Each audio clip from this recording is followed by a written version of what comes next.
persis, walaupun saya yakin apa yang saya alami tidak ada apa-apanya dibandingkan senior-senior rekan-rekan yang tidak ada jabatan, tetapi sudah kolonel, sudah bintang 1, saya sudah bintang 2, bintang 3. Saya nggak tahu gimana rasa perhinanya. Pensiun dari yang tidak punya jabatan, sedih banget gitu loh Mbak ya.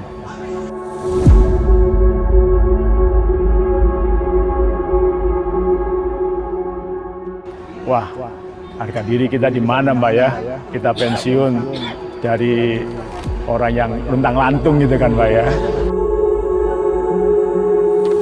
Pak Andika lah yang mempunyai suatu ide bagus sekali menurut saya Mbak ya. Beliau melakukan suatu terobosan yang luar biasa.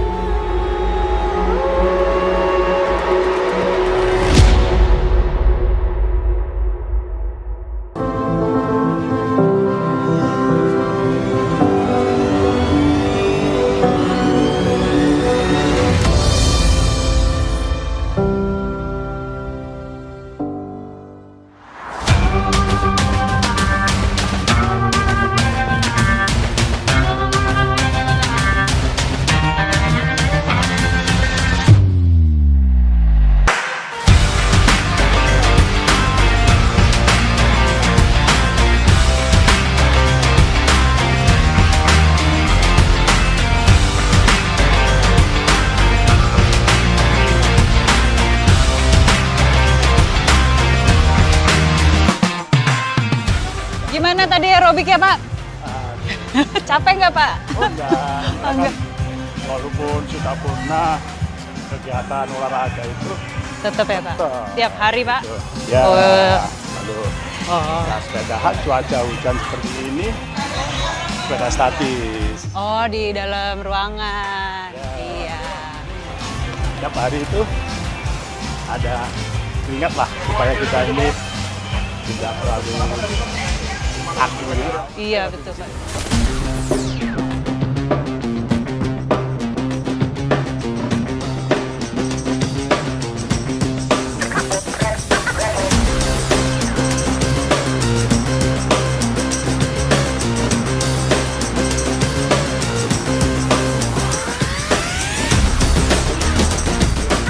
Jadi ingat dulu Pak Wid motor trail masih Pak? Oh masih, itu hobi. Kebetulan saya banyak punya komunitas trail. Ya senangnya di situ salah satu komunitas yang asik. Asiknya gini Mbak, dia kalau sudah main trail di hutan, di alam, itu tidak ada strata. Dia nggak memandang siapa saya, mungkin dulu waktu Pangdam, saya juga ngetrail. Kalau saya jatuh ya diketawai sama dia. Minta tolong, minta ampun, baru ditolong sama dia gitu. Bagusnya itu nggak ada strata. Jadi buat saya sangat mengaksikan, asik gitu loh Mbak. Jadi kita yang mungkin sehari-harinya dulu ketat dengan protokoler kan, begitu kita membaur dengan semua kalangan, ternyata asik. Dan di situ kita bisa menyerap apa orang sebenarnya itu kehidupan dia, masyarakat itu kan. Jadi dari kalangan bawah sampai kalangan atas, kalau kita sudah di lapangan gitu, seneng gitu Mbak, dia lebih terbuka. Jadi kita tuh tahu, oh kehidupan dia sebenarnya seperti ini, kesusahannya itu apa di masyarakat gitu.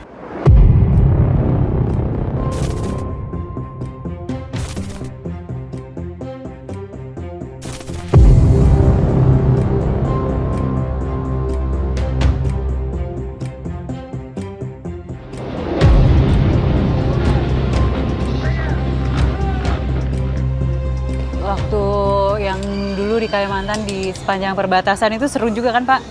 Seru banget itu Pak. Wah itu 4 hari 4 malam saya ngumpuli kawan-kawan komunitas itu, saya ambil ini Mbak, perwakilan ada dari Medan, dari Padang, dari Jakarta, Bandung, Jogja, Surabaya, Makassar. Itu supaya dia tahu lah betul-betul bagaimana sih sebetulnya kondisi perbatasan. Historinya di situ yang luar biasa buat mereka gitu, bahwa dia bisa berbuat pernah melakukan kegiatan penancapan yang bendera yang saat itu pemecah rekor Mbak ya, 17.845 bendera kita tancapkan dengan mereka-mereka itu di sepanjang perbatasan. Indonesia merah darahku, putih tulangku. Yang diprakarsai oleh Kodam 12 Tanjung Pura beserta Korem 121 Alambana Wanawai beserta semua komponen masyarakat di sepanjang perbatasan Indonesia Malaysia di wilayah Kalimantan Barat dengan menggelar 3 pemecahan rekor sekaligus yang dinyatakan pada hari ini, yaitu pemandangan dan pengibaran bendera merah putih terbanyak di sepanjang perbatasan, dilanjutkan dengan pernyataan sikap bela negara oleh masyarakat perbatasan terbanyak, dan yang terakhir diselenggarakannya upacara bendera serentak di 4 pos lintas batas negara yang terbanyak. Indonesia merah darahku, putih tulangku, bersatu dalam semangatku. Disitulah mereka terkesan sangat mendalam bahwa dia selama ini hanya melihat dari cerita saja bagaimana kehidupan masyarakat di perbatasan. Dari situ kawan-kawan kita banyaklah berperan ya, membangun saling memberikan informasi gitu. Dengan jalan seperti itu mereka sadar bahwa perbatasan butuh suatu perhatian yang betul-betul fokus gitu.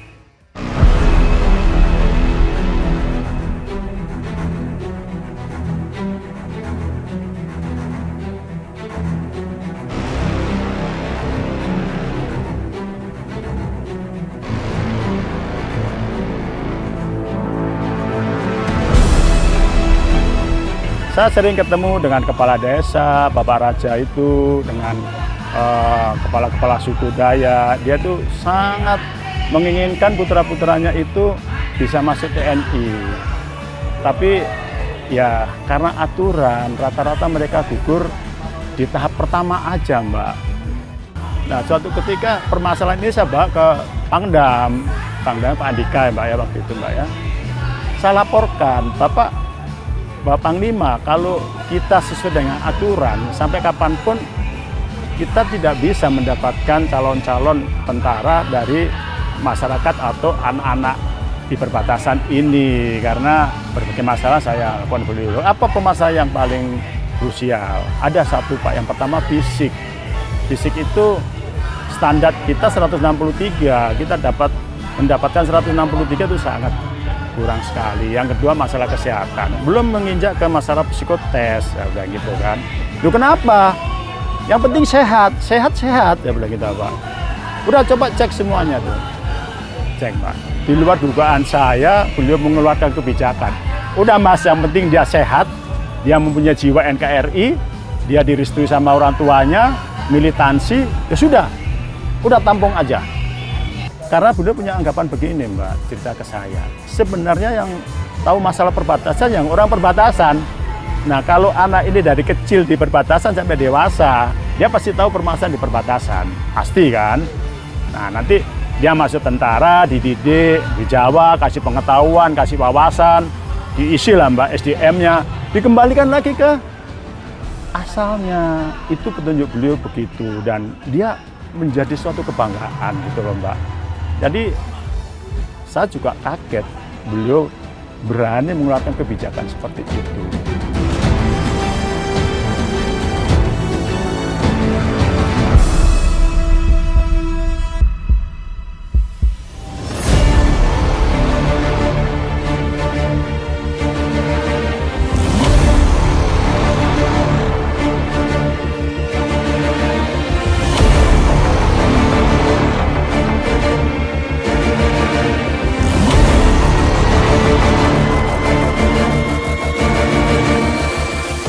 Selama saya tugas itu sebenarnya ada hal yang mengganjal sama saya, tapi pada akhirnya ganjalan itu terlewati gitu loh Pak. itu buat saya suatu sejarah yang tidak bisa saya hapus. Pada saat saya Kasdam, saya habis itu ada keluar skep, saya jadi patisus, Mbak. Patisus itu perwira tinggi khusus yang tidak ada jabatan.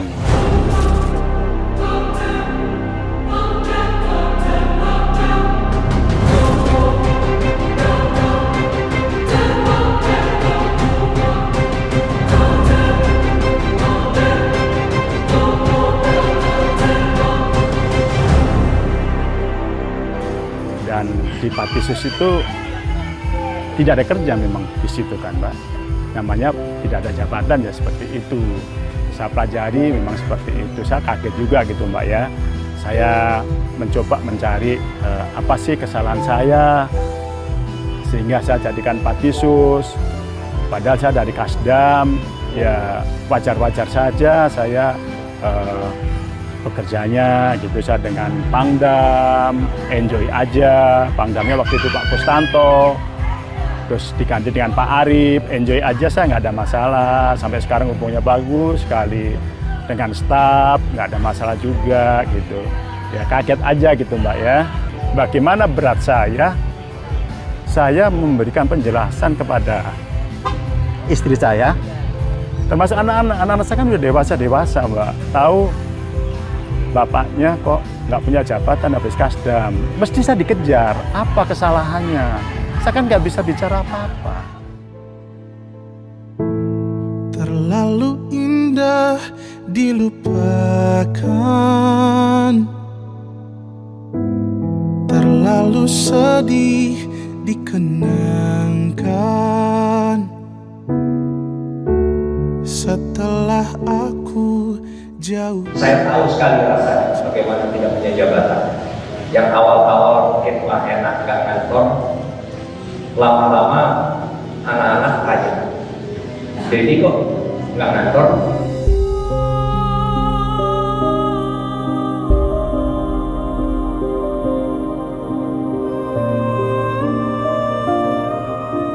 Jadi pertanyaan-pertanyaan seperti itu sangat membekas.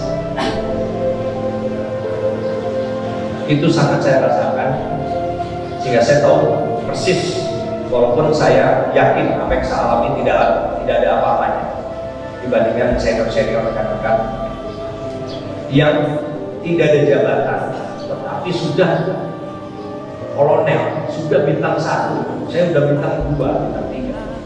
Saya nggak tahu gimana rasa perhinanya. Ku lakukan semua ini untukmu, agar kita bahagia untuk selamanya. Aku lelah. Nah, ternyata Mbak, bukan saya aja yang seperti itu. Ada 76 jenderal Mbak. Mulai bintang 1, bintang 2, bintang 3. Di situ Patisus Mbak. Ruangannya kecil lagi gitu. Ya akhirnya yang masuk sehari punya 5, paling banyak 10 gitu. Ya nggak ada kerjaan. Tapi saya bersyukur sekali lagi Pak Andika lah yang mempunyai suatu ide bagus sekali menurut saya Mbak ya. Beliau melakukan suatu terobosan yang luar biasa. Dan 76 orang itu semuanya pada akhirnya dapat jabatan Mbak. Bukan 76 jenderal loh Mbak ya, ada lagi 450 kolonel. Itu luar biasa buat saya. Itu banyak loh Pak. 450 banyak banget Mbak. Itu kan luar biasa, beliau bisa membuka organisasi sehingga mereka itu bisa ditempatkan dan bisa dimaksimalkan. Lulusan Akmil nganggur ya rugi Mbak ya, negara membiayai seperti itu kan Mbak.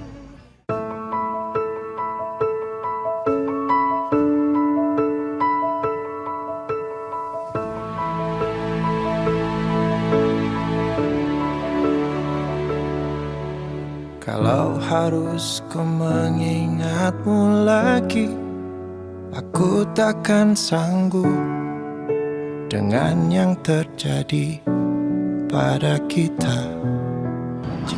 Saya juga sangat bersyukur kepada Pak Andika, bukan kepada saya aja, kepada 76 orang itu. Bayangkan Mbak, yang 76 orang ini rata-rata orang 3 tahun, 4 tahun lagi pensiun kan, ya kan?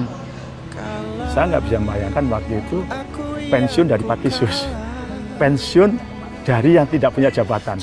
Sedih banget gitu loh Mbak ya. Dan yang 76 orang itu saya kira juga bersyukur sama seperti saya. Ya, alhamdulillah saya pensiun dari Pangdam, ada yang dari yang punya jabatan lah, tidak ada pensiun itu dari yang tidak punya jabatan. Wah, harga diri kita di mana Mbak ya? Kita pensiun dari orang yang luntang-lantung gitu kan Mbak ya.